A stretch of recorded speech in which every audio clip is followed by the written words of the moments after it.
In the last global meeting with Brother Zach, discerning Satan's tactics, he spoke something like, we haven't understood the fear of the Lord first, and we are trying to understand the grace of God. और पिछले सप्ताह जो भाई Jack की global zoom meeting हुई थी, उसमें उन्होंने इसी बात पर इस विषय पर उन्होंने बात किया था कि शैतान की युक्तियों से हम युक्तियों को हम परख ले और जान ले। और उन्होंने कहा कि यदि हम परमेश्वर के भय को नहीं जानते और सीखते, तो परमेश्वर के अनुग्रह को हम कैसे जानेंगे। Yeah, that made me to think more on this subject, and I thought of sharing with you what the Lord has been speaking with me. और इसी बात ने मेरे मन में कार्य किया कि मैं इस बात पर और ज्यादा अध्ययन और मनन करूं, और परमेश्वर ने मुझे प्रोत्साहन किया कि मैं आप सभी के साथ में यह वचन बांटूं। Brother Zach also said that early disciples had heard about the fear of the Lord from the youth up, but nowadays we hear about the grace of God straight away, without hearing or understanding the fear of the Lord first. और भाई Jack ऐसा बता रहे थे कि शुरुआती जो कलीसिया थी, जो चेले थे, परमेश्वर के जन थे, वे परमेश्वर के भय के बारे में सुनते थे, लेकिन आज जो है हम सीधे सीधे परमेश्वर के अनुग्रह के विषय में हमें बताया जाता है, हम सुनते हैं। That's why we take God's grace for granted, and we sin with our eyes and our tongues and every other area of our lives, because we know God will forgive us. God is kind, and He's compassionate towards us. और यही कारण है कि हम परमेश्वर के अनुग्रह को गंभीरता से न लेकर परंतु उसे हल्के में लेते हैं, और हम अपने शरीर से, आंखों से, हमारे सोच विचारों के द्वारा पाप करते हैं और यह सोचते हैं कि परमेश्वर दयालु है, वह हम पर कृपा करेगा और हमें क्षमा कर देगा। There is a verse in the New Testament. Fear of the Lord is not just the Old Testament topic. It's very much double the effect is there in the New Testament also. और हम न केवल नए नियम में परमेश्वर के भय के विषय में पढ़ते हैं, जो कि हम देखते हैं कि पुरानी वाचा में, पुरानी व्यवस्था में यह बहुत ही महत्वपूर्ण विषय रहा है, लेकिन इसका 2 गुना हम असर और इसका जो असर है उसे हम नए नियम में, नई वाचा में पाते हैं। In Romans chapter 11 verse 22, it says that, behold then the kindness and the severity of God. You can read that, brother, in Hindi. और रोमियो के अध्याय 11 के वचन 22 को हम पढ़ते हैं, इसलिए परमेश्वर की कृपा और कड़ाई को देख। So both the aspects of God we need to understand, but today I just want to focus on God's severity of the Lord. और यहाँ पर हमें परमेश्वर के दोनों प्रकार के जो स्वभाव और जो गुण है उन पर हमें ध्यान देना है, परंतु आज में केवल परमेश्वर की जो कड़ाई है हम उसी के ऊपर ध्यान देंगे। Yesterday we heard from Brother Sam also was preaching the kindness of the Lord leads us to repentance. But just like the Old Testament, people learn the fear of the Lord and then they embrace the grace of God in the new covenant. और जैसा कि हम कल के Bible अध्ययन के दौरान भाई सैम से भी सुन रहे थे कि परमेश्वर का अनुग्रह जो है, कृपा है, वह हमें मन फिराने को सिखाती है। और जैसे पुराने समय के जो लोग थे जिन्होंने परमेश्वर के भय को जाना, नई वाचा में वो परमेश्वर के अनुग्रह को पाते हैं। Yeah. In the Old Testament, David in his young age wrote in one of the Psalms, "Come you little children, listen to me, I will teach you the fear of the Lord." और हम परमेश्वर के एक जन दाऊद के द्वारा एक भजन में वह लिखते हैं, और वह ऐसा कहते हैं कि हे छोटे बच्चों, हे बालकों, मेरे पास आओ और मैं तुम्हें परमेश्वर के भय के बारे में बताऊंगा। At Psalm 34 verse 11, he writes that, when he was young, I might think that I'm not capable to speak the fear of the Lord. It's such a vast subject, but look at David, how from his experience he was sharing the fear of the Lord. और हम इस वचन को भजन संहिता 34 के वचन 11 में देख पाते हैं, और हम यहाँ पर देखते हैं कि जो परमेश्वर का भय यह अपने आप में इतना बड़ा महत्वपूर्ण विषय है कि हमारी क्षमता नहीं कि हम इसके ऊपर बात कर सके, लेकिन हम दाऊद के जीवन में देखते हैं वह अपने जीवन के अनुभवों के द्वारा इस विषय पर बात करता है। What does it mean to have the fear of the Lord? तो इसका मतलब क्या है कि परमेश्वर का भय हमारे अंदर होना। In a simplistic way, let us understand what does it mean to have fear of man. और आइए हम इसे एक साधारण शब्दों में समझने की कोशिश करते हैं। यदि हम कहें कि मनुष्य का भय मानना, तो उसका मतलब क्या होता है? See, few years ago, I had gone to an annual CFC Bangalore conference. We were put up in some hotel room for accommodation, and I and my wife were arguing about something while we were inside the room. और कुछ वर्षों पहले मैं बैंगलोर की जो वार्षिक सभा होती है वहां पर मैं सीएफसी कलीसिया की वार्षिक सभा में मैं गया। और मैं और मेरी पत्नी हमने होटल में जो कमरा लिया उसमें हम कमरे में ही बैठकर आपस में किसी बात पर विवाद कर रहे थे। And I heard somebody knocked at the door, and I was thinking it must be the room service guy has come. और किसी ने तब दरवाजा खटखटाने की आवाज आई तो मैंने सोचा कि शायद जो देखरेख करते हैं होटल वहां से कोई आदमी आया होगा। But to my shock, it was a CFC brother at the door, come in to check if the room is okay or not. Out of the courtesy, I just come to see if everything was okay or not. लेकिन मैं देखकर चकित हो गया कि वहां पर दरवाजे पर सीएफसी का एक भाई खड़े थे और वह संयोग से इसलिए देखने के लिए कमरे के पास आए थे कि कमरे में सारी बातें बराबर तो है या नहीं। Quickly, I was fearful. What will that brother think that I and my wife are arguing, being in CFC for so many years, and haven't learned how to talk to each other? और तब मेरे अंदर डर समा गया। मैं सोचने लगा भयभीत होकर कि यह भाई सीएफसी के और इन्होंने मेरे और मेरी पत्नी का जो एक दूसरे से विवाद करना था उसको सुनकर उन्होंने हमारे विषय में क्या सोचा होगा कि हम कितने वर्षों से सीएफसी में और अब तक इस बात को नहीं सीखे कि हम आपस में कैसे बात करें। That incident shows a glimpse of fear of man in our lives. और यह जो घटना है एक छोटी सी झलक इस बात की हमें बताता है कि मनुष्य का भय हमारे अंदर कैसे होता है। Had I known that a brother was coming to our room, I would be careful in the way I would speak to my wife. यदि मुझे पहले से पता होता कि वह भाई जो सीएफसी के मेरे कमरे की ओर आ रहे हैं तो मैं अपने बोलने में मैं चौकसी करता। But imagine God is every moment. We लेकिन need we need the Lord every hour, it says in one of the songs, but God is in every moment, everywhere, watching us, what we say, see, or do. लेकिन हमारे लिए यह जानना महत्वपूर्ण है कि परमेश्वर हर क्षण हर समय हमारे पास मौजूद होते हैं और वह सब कुछ जो कुछ हम करते हैं उसे वह देखते हैं। और एक ऐसा गीत भी कहता है कि हमें हर क्षण उसकी आवश्यकता है। Yeah. So I want to also look at the Old Testament, how God dealt severely with his people whom he had saved. और हम पुराने व्यवस्था में भी देखते हैं, नियम में भी देखते हैं कि परमेश्वर कैसे सख्ती से उनके लोगों के साथ में वह व्यवहार करते थे। We see in the Old Testament in Exodus chapter 19. I don't want to go too much into the details because I don't have much time. We see how God was teaching the children of Israel to fear the Lord even before giving the laws and the ordinances. और यहाँ पर हम निर्गमन की पुस्तक के 19वें अध्याय में हम गहराई में नहीं जाएंगे समय की कमी के कारण, लेकिन हम वहाँ पर एक घटना में पाते हैं कि जब परमेश्वर ने व्यवस्था इजरायलियों को नहीं दी थी उसके पहले परमेश्वर इजरायलियों को अपना भय मानने के विषय में सिखाते हैं। God had told Moses to bring all the people at the foot of the Mount Sinai and said that no one should touch the border or even try to cross over it, else that person or that animal will die. और वहां पर हम पाते हैं कि परमेश्वर मूसा को चेतावनी देकर कहते हैं कि सारे इजरायलियों को सिनै पहाड़ के नीचे लाकर इकट्ठा कर लो और ध्यान रहे कि कोई भी उस पहाड़ पर चढ़ने ना पाए, क्योंकि परमेश्वर उस पहाड़ पर उतरने वाला था। यदि कोई उस पहाड़ को छू ले तो वह वहीं मर जाएगा। I would imagine somebody touching that and then dying instantly. और मैं ये कल्पना कर रहा था कि कोई व्यक्ति गलती से उस पहाड़ को छू लेता है और उसकी वहीं पर मृत्यु हो जाती है। See the judgment of God coming instantly. और यहाँ पर हम देखते हैं परमेश्वर का न्याय उसी क्षण हमें देखने को मिलता है। In the same way, we come to the new covenant in Acts chapter 5. When God was inaugurating the church age, we see the severity of God, how he judged Ananias and Sapphira. They both died for the sin of hypocrisy instantly.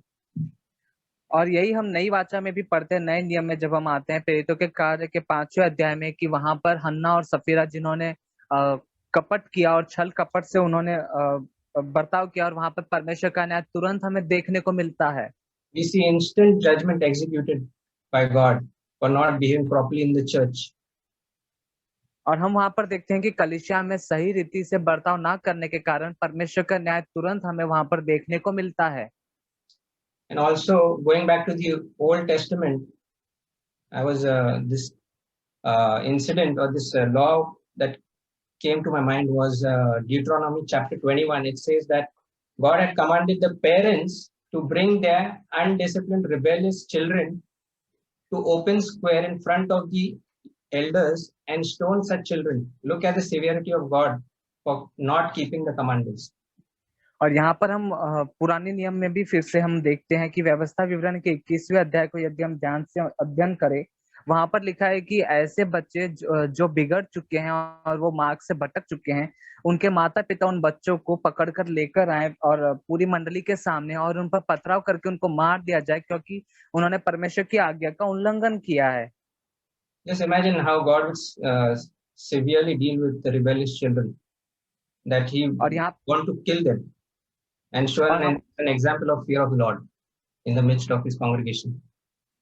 और हम यहाँ पर देखते हैं कि कैसे परमेश्वर सारी मंडली के सामने अपने उनका भय न मानने के कितनी गंभीर दंड होते हैं उसके विषय में बताते हैं कि एक हठीला, एक जिद्दी बच्चा भी यदि परमेश्वर का भय नहीं मानता तो उसे किस तरह से दंडित किया जाना चाहिए।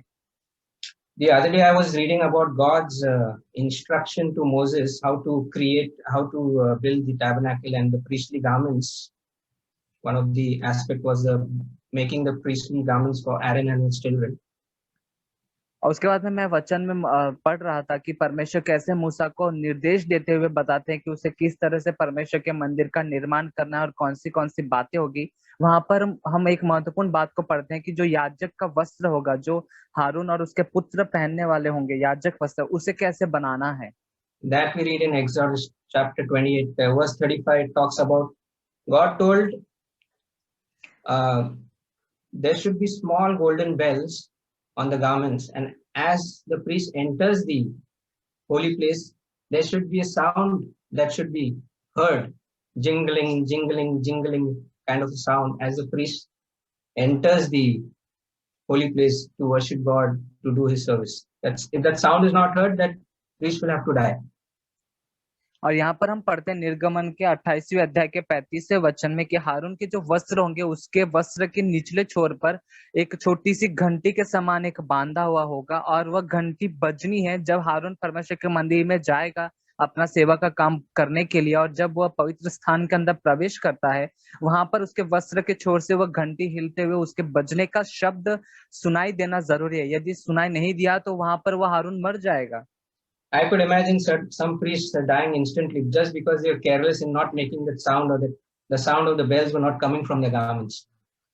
और मैं ये कल्पना कर रहा था कि कितने याजक ऐसे हैं जिन्होंने इस बात को सावधानी से नहीं लिया, गंभीरता से नहीं लिया, और हल्के में जानकर उनके कपड़े से उस घंटी का शब्द नहीं सुनाई दिया और वह वहां पर उसी क्षण उनकी मृत्यु हो गई। And we come to the new covenant, when we hear that God has overlooked our past and overlooked our failures and reached out his hand of grace, and we still don't accept that and we still continue sinning, there only remains a terrible wrath of God that we have to face. We read that in Hebrews. I think we should read that portion. और हम इब्रानियों में वचन का एक भाग पढ़ते हैं जहां पर हम देखते हैं कि परमेश्वर जो हमारे बीते हुए समय के अनजाने समय में हम जो पाप करते हैं उसको अनदेखा करते हुए अपना अनुग्रह का हाथ हमारी ओर बढ़ाते हैं, फिर भी हम अपने ही उन पापी जीवन के अंदर हम जारी रहते हैं और मन नहीं फिराते हैं। तो परमेश्वर वहां पर हम वचन में देखते हैं कि केवल परमेश्वर का क्रोध हमारे लिए रहता है। We can read that in Hebrews chapter 10 verse 26 to 31 onwards. और हम इब्रानियों के अध्याय 10 वचन 26 से लेकर 32 तक हम उस वचन को देखते हैं। So can you just read that in Hindi? क्योंकि इब्रानियों अध्याय 10 वचन 26 से 32, क्योंकि सच्चाई की पहचान प्राप्त करने के बाद यदि हम जानबूझकर पाप करते रहे तो पापों के लिए फिर कोई बलिदान बाकी नहीं। हाँ, दंड का एक भयानक बाट जोना और आग का ज्वलन बाकी है जो विरोधियों को भस्म कर देगा। जब मूसा की व्यवस्था का न मानने वाला 2 या 3 जनों की गवाही पर बिना दया के मार डाला जाता है, तो सोच लो कि वह कितने और भी भारी दंड के योग्य ठहरेगा जिसने परमेश्वर के पुत्र को पांवों से रौंदा और वाचा के लहू को जिसके द्वारा वह पवित्र ठहराया गया था अपवित्र जाना है, क्योंकि अनुग्रह के आत्मा का अपमान किया। हम उसे जानते हैं जिसने कहा, पलटा लेना मेरा काम है, मैं ही बदला दूंगा। फिर यह कि प्रभु अपने लोगों का न्याय करेगा। जीवते परमेश्वर के हाथों में पड़ना भयानक बात है, क्योंकि उन पिछले दिनों को स्मरण करो जिनमें तुम ज्योति पाकर दुखों के बड़े संघर्ष में स्थिर रहे। So what did we learn here? Just like we heard in the Old Testament, the law of Moses, those who ignore the law, it's written in this portion, they were put without mercy on the testimony of 2 and 3. And here in the new covenant, when God has reached out to us and demonstrated his love on the cross, given us the option to repent and come, accept his son, are we going to trample? Is God going to give us a second chance mercy now? I don't think so. There only remains a judgment if we neglect.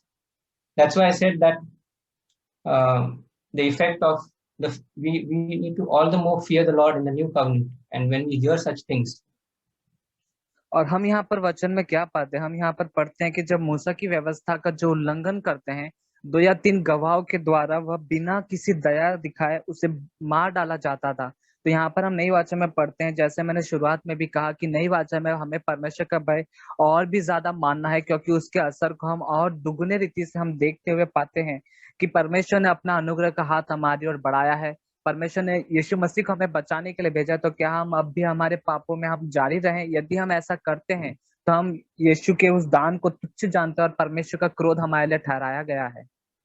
just one last final verse I was thinking about in 2 Corinthians chapter 5, verses 9, 10, and 11. Paul writes, "Therefore we make it our aim, whether present or absent, to be well pleasing to him. For we must all appear before the judgment seat of Christ, that each one may receive the things done in the body according to what he has done, whether good or bad. Knowing therefore the terror of the Lord, we persuade men, but we are well known to God, and I also trust are also well known in your consciences." और हम 2 कुरिन्थियों अध्याय 5 वचन 9, 10 और 11 देखते हैं। इस कारण हमारे मन की उमंग यह है, चाहे साथ रहे चाहे अलग रहे, पर हम उसे भाते रहे, क्योंकि अवश्य है हम सब का हाल मसीह के न्याय आसन के सामने खुल जाए, और हर एक व्यक्ति अपने अपने भले बुरे कामों का बदला जो उसने देह के द्वारा किए हों पाए। इसलिए प्रभु का भय मानकर हम लोगों को समझाते हैं, परंतु परमेश्वर पर हमारा हाल प्रकट है, और मेरी आशा यह है कि तुम्हारे विवेक पर भी प्रकट हुआ हो। So we see here this phrase was coming to my mind again, terror of the Lord. We have graduated from fear of the Lord from the Old Testament now to the terror of the Lord. Just imagine that God can terrorize us. That fear of the Lord, if you don't take it to heart, we should be terrified. Paul is saying, I'm not trying to scare you. Knowing therefore the terror of the Lord. Sometimes we might imagine that I don't want to be killed in a terrorist incident, or terrorists would come and kill me. But here himself, the Lord is like a terrorist, that we need to be fearful. For Jesus said that fear him who can put your soul into the lake of fire, but don't fear man who can only kill your body. Fear the Lord. Amen. Thank you. और यही हम यहाँ पर वचन में पाते हैं कि न केवल यहाँ पर हम नई वाचा में प्रेरित पौलुस हमसे कहते हैं कि हम केवल परमेश्वर के भय के विषय में जाने और परमेश्वर का भय माने, और आगे वचन कहता है कि यदि हम परमेश्वर का भय नहीं मानेंगे तो परमेश्वर का जो क्रोध है वह हमारे लिए रहता है, और यहाँ वह उससे भी कई गुना ज्यादा बढ़कर है। इसलिए परमेश्वर ने कहा कि हम परमेश्वर का भय माने, और जैसे कि यीशु मसीह ने कहा कि उससे न डरो जो तुम्हारे शरीर को नाश कर सकता है, पर उससे डरो जो तुम्हारे आत्मा को नरक में जला सकता है। आमीन। परमेश्वर की स्तुति हो। ओके, तो प्रभु का धन्यवाद करते बहुत प्रोत्साहन भरे वचन के लिए। I thank the Lord for the very encouraging word that we heard today. और सचमुच परमेश्वर का भय अगर हमारे लाइफ में नहीं है तो हमारा मसीह जीवन तो शून्य ही है। And it is true that if the fear of the Lord is not in us, then our Christian life is zero. अगर हमारे अंदर परमेश्वर का भय नहीं है तो हम एक फरीसी है, जैसे मतलब खाली दिखावे के लिए या एक रिलीजन के लिए जो कर रहे हैं। If the fear of the Lord is not in us, then we are like Pharisees who are just living our lives just in front of others to show off to them. भजन संहिता 111 के 10 में लिखा था, fear of the Lord is the beginning of wisdom. तो fear of God basically क्या होता है कि परमेश्वर के वचन को पूरा करना, वहां पर लिखा है। उसके आगे जब हम पढ़ते हैं fear of the Lord is beginning of wisdom, और उसके आगे हम जब पढ़ते हैं वहां पर लिखा है to fear means to obey his commandment. 111 verse 10 we read that the fear of the Lord is beginning of wisdom. What is fear of God? The fear of God is to obey all the commandments of God. जो कुछ भी परमेश्वर हमसे बातें करता है उसका आज्ञा का पालन करना ही परमेश्वर का भय मानना है। So whatever God commands us to do, to obey all those commandments is the fear of the Lord. और नीति वचन एक साथ में ऐसा लिखा है कि मूर्ख परमेश्वर, वो कहता है कि परमेश्वर है ही नहीं और वो परमेश्वर से नहीं डरता। It is mentioned in Proverbs 1 verse 7 that a foolish says in his heart that there is no God and he does not fear God in his heart. तो अगर हम परमेश्वर का भय नहीं रखते तो परमेश्वर के नजर में हम एक मूर्ख है कि परमेश्वर का भय हमारे अंदर नहीं है और इसलिए हम ऐसा एक लाइफ जी रहे हैं। So if we do not fear God, then in God's eyes we are foolish and we are just like that we are living our lives. बहुत एनकरेजिंग वर्ड था ब्रदर केविन से कि सचमुच हमारे क्रिश्चियन लाइफ का ABCD यही है कि हमारे अंदर परमेश्वर का फियर हो और तभी हमारे लाइफ का जो विजडम का शुरुआत वहीं से होता है। So it was a very encouraging word that we heard from Brother Kevin, and it is very true that the fear of the Lord should be in us. Then only we will have wisdom and a life that is pleasing to the Lord. लिखा है wisdom की शुरुआत वहीं से होती है जहां हमारे अंदर परमेश्वर का भय है। शुरुआत जहां से होती है, जब परमेश्वर का भय है तो वहीं से ज्ञान और बुद्धि की शुरुआत होती है। It is mentioned that the beginning of wisdom is from the fear of the Lord. So it means that a life of that wisdom starts with the fear of God. So it's a very important word about the fear of the Lord. ये बहुत ही महत्वपूर्ण वचन है जो हमने सुना प्रभु के भय के बारे में। So I'd like to just say that the fear of the Lord means a reverence for the Lord. प्रभु का भय मानने का अर्थ ये है कि हम प्रभु का आदर करें। Now we can think for an example about our parents, our father and mother. Think of them as some good parents, and we have a respect for them. और हम उदाहरण के लिए जैसे हम अपने माता पिता के बारे में हम सोचेंगे और ऐसा सोचेंगे कि वो बहुत ही अच्छे माता पिता थे, तो हमारा उनके प्रति एक आदर की भावना होती है। So we show that respect because they are our parents and they are good. हम उन्हें आदर दिखाते हैं क्योंकि वो हमारे माता पिता है और हम उनका आदर करते हैं। Even if they are not good, because they are parents, we respect them. और अगर वो अच्छे भी ना हो फिर भी क्योंकि वो हमारे माता पिता हैं हम उन्हें आदर दिखाते हैं। So but God is good, and God is much more good and powerful and wonderful than our parents. परमेश्वर तो हमेशा भला ही है और वो बहुत ही सामर्थ से भरा है और वो हमारे माता पिता से भी अच्छे हैं। And so we have a fear of Him means we have a respect for Him. और प्रभु का भय मानना उनका आदर करने के समान है। Now I want to ask you, brothers and sisters, that if we know more and more about the love of God and how much God loves us, will we fear Him more or will we fear Him less? अगर हम प्रभु के प्यार के बारे में ज़्यादा जान पाएं तो क्या हम उनका भय मानेंगे या कम भय मानेंगे? Will we take advantage of Him or will we fear Him? Will we fear Him more? क्या हम उसका लाभ उठाएंगे या हम प्रभु का और भी भय मानेंगे? One or two of you can just say, put your mic on and say yes or no.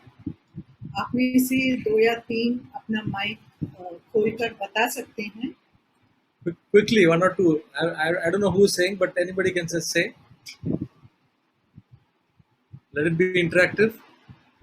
If we know more of that God loves us, that He loves us so much, are we going to fear Him, or are the fear of the Lord will become less?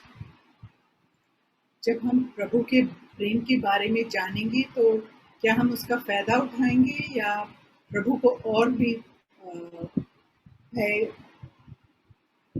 मानेंगे. For me, knowing God more is fearing more to God. Absolutely. Because the knowledge, the first gift of knowledge is telling about the fear of God itself. Absolutely. So, Brother Cyril has answered correctly, and that is the truth. That if we know God more, and when we know God more, we know that He's wonderfully loving, at the same time all powerful. He is holy, absolutely holy. He hates sin, and knowing His love, we will fear Him more. तो जैसे brother Cyril ने बताया कि जब हम प्रभु के प्रेम के बारे में ज़्यादा जानेंगे तो हम उनका भय भी ज़्यादा ही मानेंगे, क्योंकि हम जानते हैं कि प्रभु कितना पवित्र है और वो पाप से कितना नफरत करते हैं, तो फिर हम उनका भय भी मानेंगे. And some of the things by which we know how we fear God is by what we speak, by what we think, and by what we do. और हम किस प्रकार प्रभु का भय मानते हैं वो ऐसे हमें पता चलता है क्या कि हम क्या सोच रहे हैं, क्या बोलते हैं और क्या हमारा जो हम क्या करते हैं. Now, when we consider the thoughts, nobody knows what we are thinking. जब हम अपने विचारों के बारे में सोचते हैं तो हम जानते हैं और कोई हमारे विचारों को नहीं जानता. Nobody except God. परमेश्वर के सिवाय और कोई नहीं जानता. And so we know whether we fear God when we think maybe some proud thoughts or maybe some filthy thoughts by ourselves and nobody knows. Then we know when there is nobody else and when we are thinking of something which is not not pleasing to God, and we continue in that. Maybe we are harboring some enmity towards some people, okay, and we are saying that I will take revenge in our thoughts, and also all those things, or maybe we are just proud about something, or maybe we are having some dirty thoughts, filthy thoughts in our mind. When we have all that, and we feel that okay, nobody has seen it, then it shows that we don't fear God. तो उदाहरण के रूप में अगर हम कोई ऐसे अश्लील चीज़ों के बारे में सोच रहे हैं और किसी के विरुद्ध सोचते हैं, किसी से दुश्मनी है और हम सोचते हैं कि हम बदला लेंगे, तो ये जो विचार है ये और कोई नहीं जानता है. The next one is that the most common thing is what we speak. और सबसे साधारण जो बात है वो है जो हम बोलते हैं. And the Bible says, Jesus says, we have to give account for every careless word that we speak. और वचन में ऐसे कहा गया है कि हमें हमारे हर वचन का जो है हिसाब देना पड़ेगा. So we speak, when we speak to different people, maybe we may be speaking something negative about some people. हम किसी के बारे में जब हम दूसरों से बात करते हैं तो हम उनके बारे में कुछ जो गलत बात है वो हम बोल सकते हैं. And then we don't want others to know. We don't want the people whom we have told negative about. We don't want them to know what we have said. और जिसके बारे में हमने गलत बातें कही है, हम ये नहीं चाहते कि वो ये जान ले कि हमने उनके बारे में ऐसी बातें कही है. So when we are not willing to accept the responsibility of whatever has come out from our mouth, then we don't fear God. और जब हम हमारे मुंह से जो भी निकला है उसका हम जिम्मेदारी लेने के लिए तैयार नहीं है, तो इसका ये मतलब हुआ कि हम हमारे अंदर जो है परमेश्वर का भय नहीं है। Brothers and sisters, I want to take this seriously, and I'm encouraging each one of you, us, that whatever word comes from our mouth, we are responsible 100% for it. जो भी हमारे मुंह से जो शब्द निकलते हैं, हम उस हर एक शब्द के जिम्मेदारी हैं। Then we cannot tell others, don't tell that person that I told you like this. That is not a Christian's talk. तो फिर हम ऐसा नहीं बोल सकते कि भाई या बहन आप उनको नहीं बताओ कि मैंने उनके बारे में आपसे क्या कहा है। ये क्रिस्ती बात नहीं है। Jesus did not say that don't tell others what I've said. Whatever has proceeded from his mouth is before God. यीशु मसीह ने कभी ऐसे नहीं कहा कि दूसरों को मत बताओ जो मैंने कहा है। उन्होंने जो भी बोला वो परमेश्वर के सामने बोला। See, if something wrong has proceeded from our mouth, maybe a matter of gossip or something, when anybody hears it, let them hear it, but we can apologize, say that I was wrong. I shouldn't have said that, I was wrong. Then we are right. तो अगर हमने किसी के बारे में गलत बातें बोली हैं और अगर वो सुन भी लें, तो हमें सिर्फ अपनी गलती को मान लेना चाहिए और उनसे माफ़ी मांगनी चाहिए, तो सब कुछ ठीक हो जाएगा। Brothers and sisters, those who fear the Lord are bold as a lion. जो भी परमेश्वर का भय मानते हैं, वो शेर के समान धीरज बांधे हुए हैं। Those who fear man are afraid, living in fear every time. जो भी मनुष्य का भय मानते हैं, वो हमेशा डर के जीते हैं। So, all through the word of God, the fear of God, godly men love the fear of God. जो भी परमेश्वर का भय मानते हैं, वो ही जो हैं धार्मिक लोग हैं। I want the fear of God to grow more and more. I'm so excited about the fear of God. परमेश्वर का भय के बारे में मैं बहुत ही उत्साहित होता हूँ। When we know the fear of God in the right way and not the wrong fear, then we have known the true fear of God. जब हमने जो सच्चा भय है परमेश्वर का, उसके बारे में जब हमने जान लिया है, तो वो ही सच्चा भय है। Psalm says, the fear of the Lord is clean, enduring forever.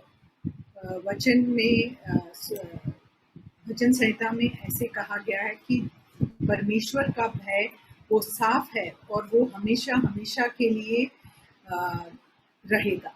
Amen. Yeah, today the message which we heard is a very, very important message. और जो वचन आज हमने सुना, जो संदेश, वह बहुत ही महत्वपूर्ण संदेश था। Because we speak a lot about the love of God, the kindness of God in our churches. और हम हमारे कलीसिया में परमेश्वर के प्रेम के विषय में, परमेश्वर की दया के विषय में बहुत हम बात करते हैं। But we tend to forget, but we must fear God also. लेकिन हम अक्सर इस प्रलोभन में पड़ते हैं कि परमेश्वर के भय के विषय में हम भूल जाते हैं। It is like, a father who is very friendly with his children. और यह बिल्कुल ऐसा है जैसे कि एक पिता है, वो अपने बच्चों के साथ में बहुत ही घुल मिलकर एक दोस्त के समान रहता है। He plays with them, he jokes with them, he put their hand around them, and he is so friendly with the children.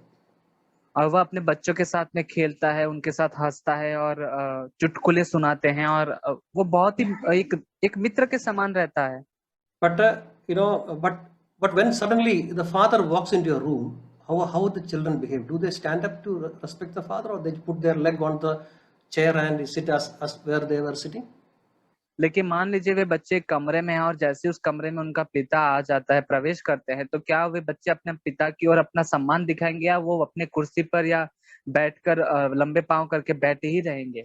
Now your relation with your father should not become so familiar that you disregard him. आपके पिता के साथ में आपका रिश्ता इतना करीब का नहीं होना है कि आप उनको सम्मान ही न दे, उनका आदर ही ना करने पाए। But children should always remember that when children are obedient and good, the father will be like their friend only.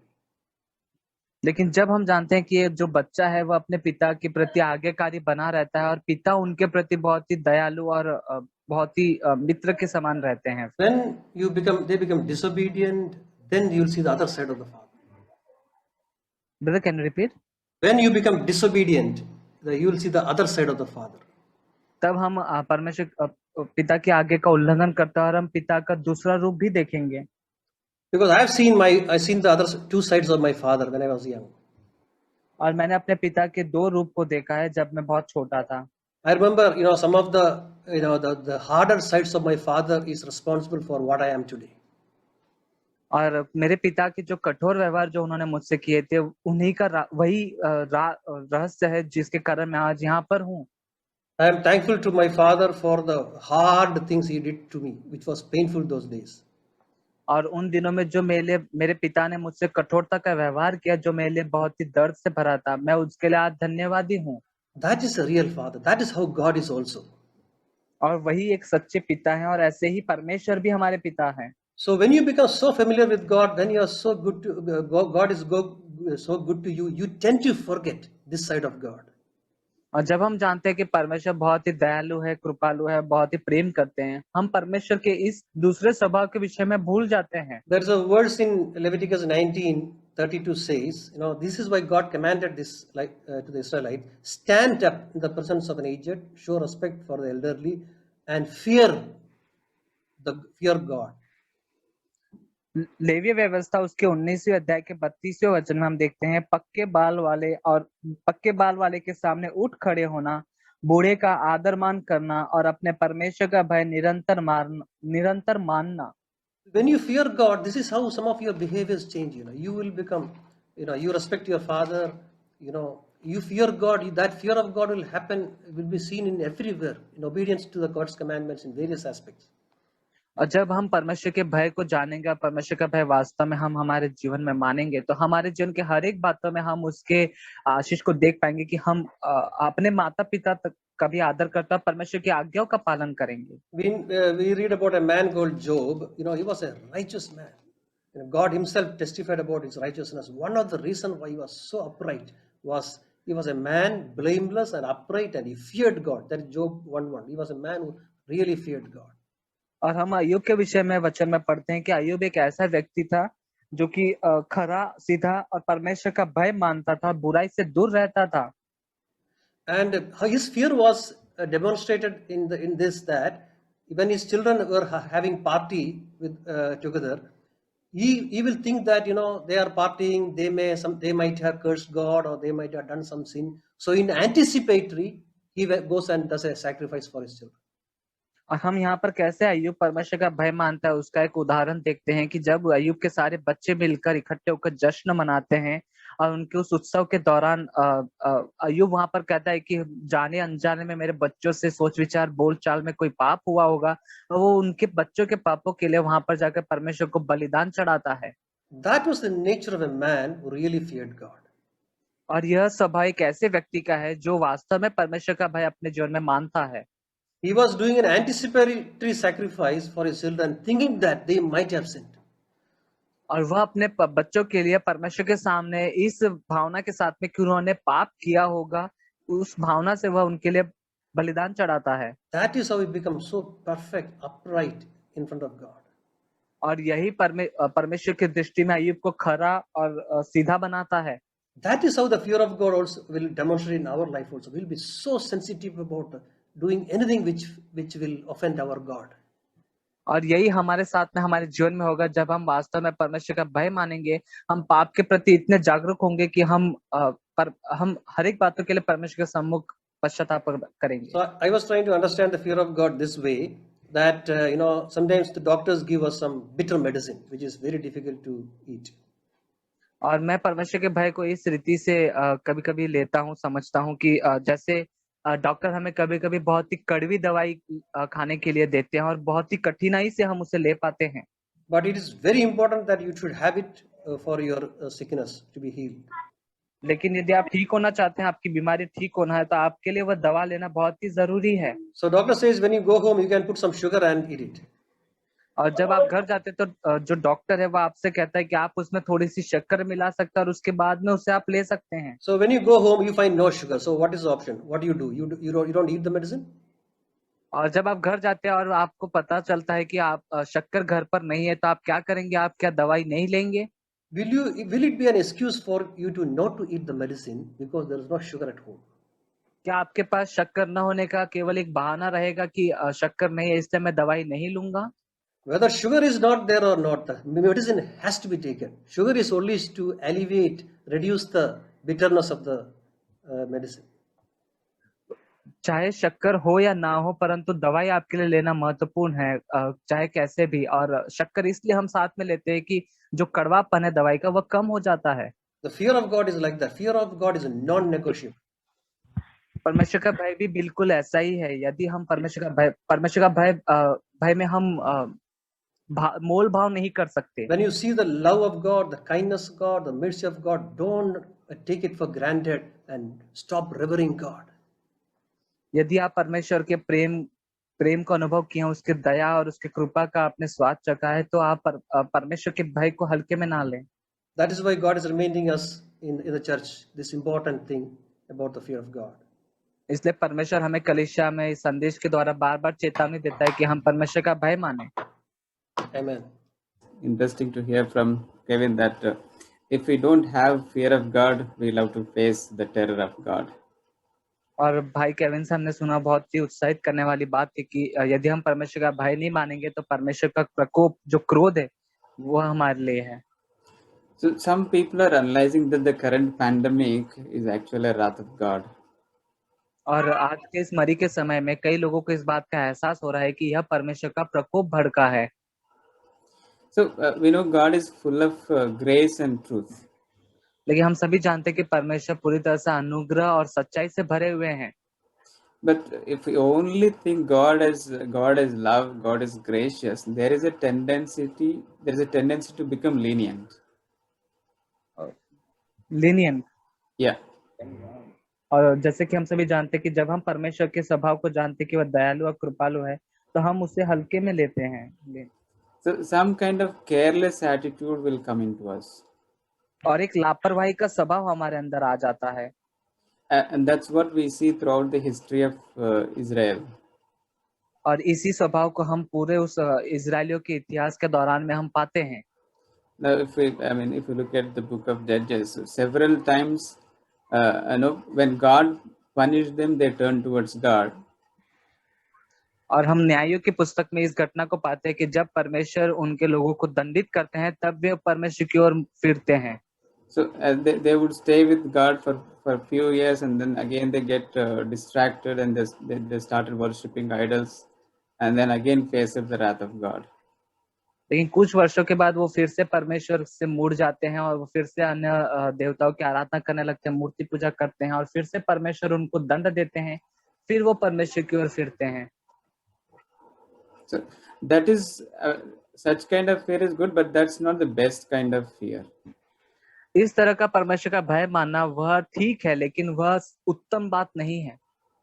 As Brother Matthew mentioned, in the New Covenant we talk about reverential fear of God. जैसे कि भाई Matthew बता रहे थे कि हम नई वाचा में परमेश्वर के आदर सम्मान के द्वारा हम उनका भय मानते हैं। So in the Old Covenant also, we look at a few people who had such kind of reverential fear. तो हम वचन में कुछ लोगों की ओर देखते हैं कि जिनमें परमेश्वर का आदर करते हुए भय माना है। Now, for example, who told Job to make a covenant with his eyes that he would not look at a virgin? और हम अय्यूब के जीवन में देखते हैं कि अय्यूब से किसने कहा कि अपनी आंखों के साथ में ऐसी वाचा बांधे कि वह किसी कुंवारी पर आंख न लगाए। It was the fear of God, as Brother George mentioned, that's written in first chapter itself. The fear of God made him to make such kind of covenant. और जैसा कि हम भाई जॉर्ज से भी सुने हैं कि अय्यूब की पुस्तक में कि परमेश्वर का भय ही था जिसने अय्यूब को अपनी आंखों के साथ में वाचा बांधने के लिए कहा। Who protected Joseph from defiling his body when he was tempted by the wife of Potiphar? और हम यूसुफ के विषय में भी पढ़ते हैं कि पोतीफर की पत्नी के द्वारा उस पाप करने की लालसा से वह कैसे बचा, वह परमेश्वर का भय ही था। Yes, it was the fear of the Lord. वो परमेश्वर का भय था। And we see in the case of Daniel also, when he was captive in an unknown country, it was the fear of the Lord that kept him pure. और Daniel के विषय में भी हम पढ़ते हैं कि जब वह बंदी बनाकर दूसरे देश में गुलाम बनाकर ले जाया गया, तो वहां पर वह परमेश्वर का भय ही था जिसने उसे पवित्र रखा। And the word of God says, fear of the Lord is the beginning of wisdom. और परमेश्वर का वचन कहता है कि परमेश्वर का भय मानना बुद्धि का आरंभ है। And the wisdom was demonstrated in these two men, Joseph and Daniel, in foreign countries. और यहाँ पर हम इस बुद्धि का जो उदाहरण है वह इन दो व्यक्ति में यूसुफ और दानियल के जीवन में देखते हैं, जो उस पराये देश में थे। So because of their fear of God, they could protect the whole country. The whole country was saved because of these two young men. और हम देखते हैं कि इन दोनों व्यक्ति ने परमेश्वर का भय माना और उनको ऐसी बुद्धि मिली कि उसके द्वारा उन्होंने उस पूरे देश को बचा लिया। Yep, in Psalms 34, verse 11, we read, "Come, you children, listen to me. I will teach you the fear of the Lord." और हम भजन संहिता उसके 34 उसके 11 में पढ़ते हैं, हे लड़कों आओ मेरी सुनो, मैं तुमको यहोवा का भय मानना सिखाऊंगा। In verse 13 we see, "Keep your tongue from evil and your lips from speaking deceit." मतलब which verse? 13. और उसका 13वां वचन देखते हैं, अपनी जीभ को बुराई से रोक रख, अपने मुंह की चौकसी करके उससे छल की बात ना निकले। So as Brother Matthew was mentioning, if we have the fear of God, we'll be careful how we use our tongue, how we use our eyes. और जैसा कि भाई मैथ्यू बता रहे थे कि यदि हम परमेश्वर का भय मानते हैं तो हम इस बात की चौकसी करेंगे कि हम अपनी आंखों का इस्तेमाल कैसे करते हैं, हम अपनी जबान का इस्तेमाल कैसे करते हैं। So in Isaiah chapter 33 verse 6, और यशायाह अध्याय 33 उसका 6वां वचन, I believe this is the promise about Jesus, and verse 6 it says, "And he will be the stability of your times, a wealth of salvation, wisdom and knowledge. The fear of the Lord is his treasure." और हम वहां पर वचन में पढ़ते, यहोवा महान हुआ, वह ऊंचे पर रहता है, सिय्योन को न्याय और धर्म से परिपूर्ण किया, उद्धार बुद्धि और ज्ञान की बहुतायत तेरे दिनों का आधार होगी, यहोवा का भय उसका धन होगा। So Jesus had tremendous fear, the tremendous reverential fear of God, and that helped him to keep himself pure throughout his life. और हम यही भाई यीशु मसीह के जीवन में देखते कि वह परमेश्वर का इतना भय मानते थे कि वह परमेश्वर का आदर करते थे, उसी के कारण उन्होंने अपने जीवन भर अपने आप को पवित्र रखा। So brothers and sisters, our God is gracious, our God is love. Let us have that respect, let us have that reverence for God. तो भाई और बहनों, हमारा परमेश्वर बहुत ही दयालु कृपालु है, तो आइए हम परमेश्वर का आदर करें, सम्मान करें। Yeah, if we commit sin, if we go away from him, he will get hurt. और यदि हम पाप करते हैं तो हम परमेश्वर से दूर हो जाएंगे और यही बात उनको दुखी कर देगा। So let us not hurt him who gave himself up for our sins. तो आइए हम उसे जिसने अपने आप को हमें बचाने के लिए दे दिया, उसको दुखी ना करें। Yeah. As we've been speaking about the fear of God, because I want to read a scripture from Job chapter 28, verse 28, as it says, "And he said to man, behold, the fear of God, the fear of the Lord, that is wisdom, and to turn away from evil is understanding." और मैं एक वचन पढ़ना चाहता हूँ अय्यूब की पुस्तक से, अय्यूब अध्याय 28 वचन 28, और यहाँ पर यह वचन ऐसे कहता है, तब उसने मनुष्य से कहा, देख प्रभु का भय मानना यही बुद्धि है, और बुराई से दूर रहना यही समझ है। Now, how wise and how intelligent we are that we know God so much and that we fear him. और अब हम देखते हैं अपने आप को कि हम कितने बुद्धिमान हैं और कितनी हमारे अंदर समझ है कि हम परमेश्वर का भय मानते हैं। In spite of knowing God, and we still commit unrighteousness or we commit something that is not right, it means we don't have the wisdom of God. और हम परमेश्वर के विषय में जानते हैं और फिर भी हम ऐसे कुछ काम करते हैं जो धार्मिक काम नहीं है या कोई गलत काम करते हैं, तो इसका मतलब है कि हमारे अंदर समझ नहीं है। Because we still don't know, we still don't understand between good and bad. क्योंकि अब भी हमारे अंदर वह समझ नहीं है कि हमारे लिए भला क्या है, बुरा क्या है, हम इसकी समझ नहीं रख पाते। Now, referring to this same verse, I want to go to 2 Corinthians chapter 7, verse 1. और इसी वचन के साथ साथ में दूसरा कुरिन्थियों अध्याय 7 which was brother First, chapter 7, 1. दूसरा Chapter 7. कुरिन्थियों या दूसरा कुरिन्थियों अध्याय 7 वचन उसका पहला हम देखते हैं। Yeah, Vipul sir, brother, you can. अतः हे प्रियो, जबकि ये प्रतिज्ञा हमें मिली है, तो आओ हम अपने आप को शरीर और आत्मा की सब मलिनता से शुद्ध करें और परमेश्वर का भय रखते हुए पवित्रता को सिद्ध करें। So now we have the wisdom, we have the knowledge, we have the understanding. So let us keep ourselves away from uncleanliness, away from sin. तो अब हमारे पास परमेश्वर का भय है और परमेश्वर की पवित्र आत्मा है, तो हम अपने आप को सारी शरीर की मलिनता से शुद्ध करें। Because as Paul says, bringing holiness completes in the fear of God. क्योंकि यहाँ पर प्रेरित पौलुस कहते हैं कि परमेश्वर का भय मानने से पवित्रता सिद्ध होती है। See, when David sinned, he knew he had sinned, and he knew now what God is capable of. और हम यहाँ पर दाऊद के विषय में देखते हैं कि जब दाऊद ने पाप किया, तब उसे एहसास हुआ कि उसने पाप किया और वह इस बात को जानता था कि अब परमेश्वर क्या कर सकते हैं। Relating to this, I want to read from Psalm 51 from verse 1 to 5. He says, "Have mercy on me, God, according to your steadfast love, according to your abundance of mercy. Blot out all my transgressions, wash me truly from my iniquities, and cleanse me from my sin. For I know my transaction and my sin has gone before you. Against you only I have sinned, and done what is evil in your sight, so that you may be justified in your word and blameless in your judgment. Behold, I was brought forth in iniquity, and in sin did my mother conceive me." और हम यहाँ पर पढ़ते हैं इसी के संबंध में भजन संहिता 51 उसका 1 से लेके 5 तक। हे परमेश्वर, अपनी करुणा के अनुसार मुझ पर अनुग्रह कर, अपनी बड़ी दया के अनुसार मेरे अपराधों को मिटा दे। मुझे भली भांति धोकर मेरा अधर्म दूर कर, मेरा पाप छुड़ाकर मुझे शुद्ध कर। मैं तो अपने अपराधों को जानता हूँ, मेरा पाप निरंतर तेरी दृष्टि में रहता है। मैंने न केवल तेरे विरुद्ध पाप किया है, जो तेरी दृष्टि में बुरा है वही किया है, ताकि तू बोलने में धर्मी, न्याय में निष्कलंक ठहरे। देख, मैं अधर्म के साथ उत्पन्न हुआ, पाप के साथ अपनी माँ के गर्भ में पड़ा। So he knew now what he had committed, and he was capable. He knew that what God is capable of. और हम यहाँ पर पढ़ते हैं कि दाऊद ने जब पाप किया, उसे एहसास हुआ कि हाँ उसने पाप किया है, और वह जानता था कि परमेश्वर क्या कर सकते हैं। That's why he was crying for his mercy. इसलिए वह परमेश्वर के पास विनती करता है, गिड़गिड़ाता है दया करने के लिए। The only thing is, when we start fearing God, we get an understanding of good and bad. Amen.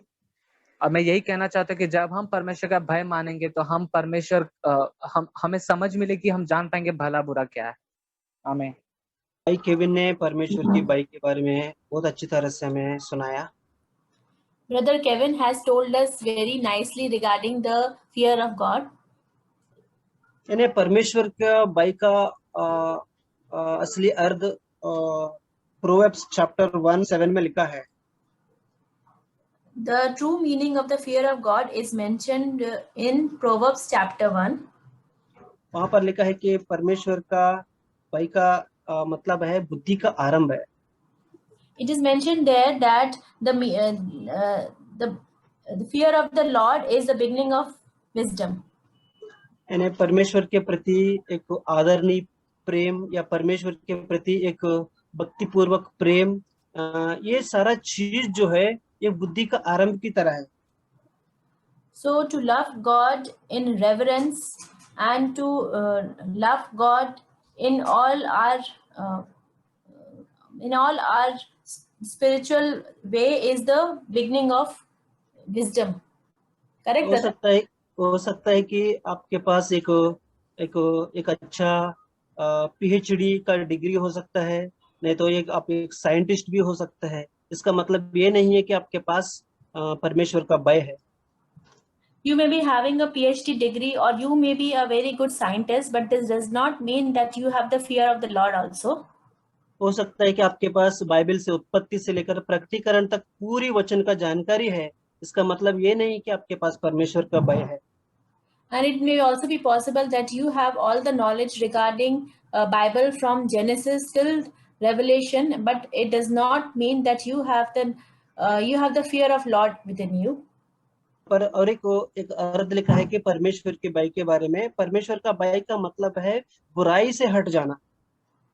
It is mentioned elsewhere that in the Bible that the fear of the Lord means to turn away from all the evil things. परमेश्वर का भय का मतलब है हम बुराई से हट जाना। The fear of the Lord means to turn away from our evil deeds. परमेश्वर वचन हमें बहुत अच्छी तरह से प्रोत्साहन देता है कि एक व्यक्ति जो बाइबल में है, आयुब का किताब जैसा जात ब्रदर ने शेयर किया था कि परमेश्वर खुद गवाही देता है कि सारे धरती पर एक व्यक्ति है जो मेरा भय मानने वाला और दूसरी है बुराई से हट जाने वाला। So it is very nicely mentioned, as Brother George also has shared regarding Job, that God himself says regarding him that there is a person who fears me and who keeps himself from all evil deeds. यहाँ पर आयुब के बारे में एक वचन में बताना चाहता हूँ। अगर समझो आयुब परमेश्वर के बारे में पूरी तरह जानते हैं, लेकिन वो अपनी बुराई अगर करते रहेंगे, इसका मतलब है कि वो परमेश्वर का भय नहीं इसके अंदर। One more thing I want to tell you regarding Job is that he may be knowing everything about God, but still if he does not fear him, this means that the fear of God is not within him. यानी जब हम परमेश्वर को अच्छी तरह से जानते हैं लेकिन हमारा बुराई काम हम करते रहेंगे, इसका मतलब हमारे अंदर कोई परमेश्वर का भय नहीं है। मतलब हम एक चीज छोड़ना है और एक चीज को हम पकड़ना है। We may be knowing God very nicely, but still if we are doing doing the evil things, and then this means that we do not have the fear of God, and we have to leave our evil deeds in order to gain that. या आयुब के बारे में परमेश्वर खुद गवाही देता है कि वो परमेश्वर से भय रखता था और दूसरे है वो बुराई से हट जाता था। Regarding Job, it is mentioned, and God himself is testifying for him that he feared God and he kept himself away from evil deeds. Brothers and sisters, मैं आपको प्रोत्साहन करना चाहता हूं कि एक वचन प्रोवेब्स 3 वहां पर लिखा है 7, प्रोवेब्स 3:7। Brothers and sisters, I want to encourage you from Proverbs chapter 3 verse 7. अपनी दृष्टि में बुद्धिमान ना होना, यहोवा का भय मानना और बुराई से अलग रहना। Do not be wise in your own eyes, fear the Lord and turn away from evil. यहाँ पर वचन हमें प्रोत्साहन देता है कि हमें परमेश्वर की भय को प्रैक्टिस करो every day. Here the word of God encourages us that we should practice the fear of God every day in our lives. और 8वां वचन में लिखा है इस तरह से करने से आपकी शरीर के लिए अच्छी है, आपकी हड्डियों के लिए ताकत है। 8वां वचन में लिखा है। And later it is mentioned in verse 8 that it will be healing to your body and refreshment to your bones. Praise God. Praise God. I thank God for what I heard today. And as Brother Kevin was sharing, this verse from Hebrews 10 and verse 26, which says, "For if we go on sinning willfully after receiving the knowledge of the truth, there no longer remains a sacrifice for sins." मैं परमेश्वर का धन्यवाद देती हूँ जो भी वचन आज हमने भाइयों के द्वारा, भाई केविन के द्वारा भी सुने। और मैं एक वचन जब भाई केविन बांट रहे थे, इब्रानियों के 10वें अध्याय के 26वें वचन से मुझे स्मरण में आया। वहां पर लिखा है कि सिस्टर हिब्रूज चैप्टर 10 वर्स 26 ना? Yes. क्योंकि सच्चाई की पहचान प्राप्त करने के बाद यदि हम जानबूझकर पाप करते रहें तो पापों के लिए फिर कोई बलिदान बाकी नहीं।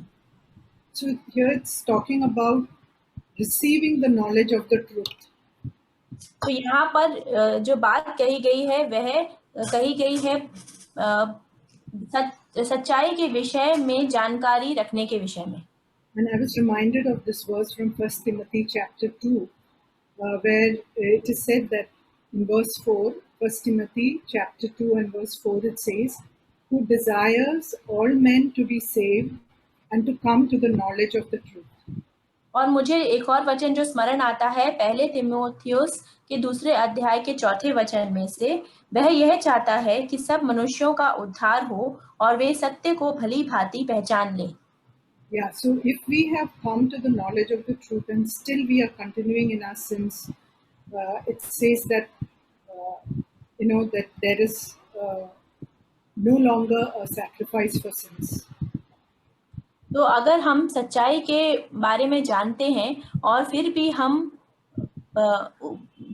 बुराई करते रहते हैं और हम उसको सच्चाई को अपने काम में नहीं लाते, तो इसका मतलब यह है कि we do not have the knowledge of truth. इसका मतलब यह है कि हम सच्चाई को जानते ही नहीं. But before that it says that God, our Savior, who desires all men to be saved. मगर उससे पहले यहाँ पर लिखा है कि परमेश्वर जो हमारा उद्धार करता है वह हम सबको चाहता है कि हमारा उद्धार हो. So it's God's desire, it's his longing of his heart that all men should be saved. He doesn't want us to die in our sins. His desire, just like, when I think of the word of God which says that the Lord will give you the desires of your heart. In the same way, God also has a desire. Desire is something, a deep longing in you that you have. So God's desire for us is that we should be saved. तो यह परमेश्वर के दिल की इच्छा है कि हम सब ही का उद्धार हो जाए. तो जो मन की इच्छा है वह ऐसा होती है कि वह परमेश्वर के हृदय की गहराई तक उनकी एक इच्छा है कि हम सब लोग का उद्धार हो. He doesn't want us to die in our sins. और वह ये नहीं चाहते कि हम अपने पापों में ही मर जाएं. So that's why God reminds us again and again, because He loves us. Just like I was just thinking, like if you have a baby at home and he sees a fire burning, and that fire is so attractive, and he wants to go and touch the fire. Will we allow the child to go and play with fire? No, we will not, because we want the child to be safe. To the child, it appears beautiful and attractive, and it draws it to him. But that we know that it's going to hurt the child, so we keep the child away from it. In the same way, there is a good fear which God wants us to have, a good fear of God, which will keep us from harming ourselves. तो इसीलिए परमेश्वर हमें बार बार चेतावनी देते रहते हैं. जैसे कि अगर मान लीजिए हमारे घर में एक छोटा बच्चा है और वह किसी आग को देखता है और वह आग उसको इतनी लुभावनी लगती है कि वह चाहता है कि वह उसको जाकर छू ले, परंतु क्या हम ऐसा होने देंगे? हम उस बच्चे को उस आग से दूर रखेंगे. इसी प्रकार परमेश्वर भी हमें दूर रखता है और हमें बार बार चेतावनी देता है पापों के विषय में. Yeah, so that we may not hurt ourselves. और इसलिए वह हमें चेतावनी देता है कि हम अपने आप को चोट ना पहुंचा लें. Yeah, He's protecting us. और वह हमें हमेशा संभाल के रखते हैं. Satan gives us a glamorous look of sin, but he doesn't tell us what comes after that. तो जो शैतान है वह हमें पाप का एक बहुत लुभावना स्वरूप दिखाता है, परंतु शैतान हमें यह नहीं दिखाता कि उसके बाद क्या होने वाला है.